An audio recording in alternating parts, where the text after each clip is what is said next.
অ্যালকিনের ওয়ালকাল প্রসেসে কোথাও কোথাও শুনেছ? অ্যালকিনের ওয়ার্কার প্রসেস, যেখান থেকে আমাদের কোশ্চেন প্রায় আসেই।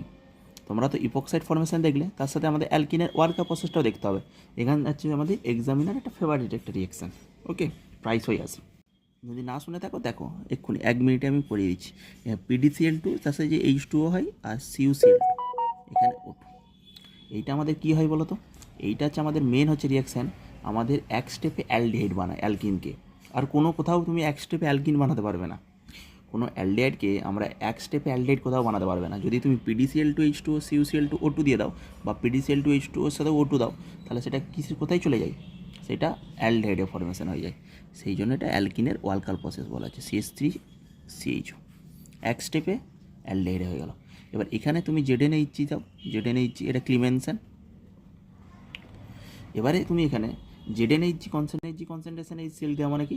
ZnHG কনসেন্ট্রেশন এই সেল দেওয়া মানে কি? ক্লিমেনশন রিডাকশান। ক্লিমেনশন রিডাকশান কী হয়? অ্যাসিডিক মিডিয়ামে হয়, ওই জন্য রিডাকশান।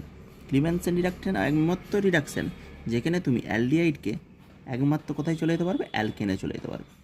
CH3 অ্যালকেনে। অ্যালডিহাইড থেকে আমরা কোথায় যাই?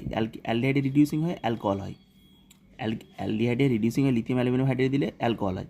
কিন্তু এখানে অ্যালকোহল নয়, তুমি এক স্টেপে অ্যালকেনে চলে যেতে পারো, অ্যালকেনে সম্পৃক্ত হাইড্রোকার্বনে চলে যেতে পারো। তাহলে সেটা আমাদের কি?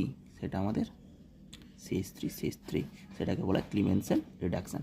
এটা রিডিউসড হয়ে আমাদের অ্যালকেনে পরিণত হলো।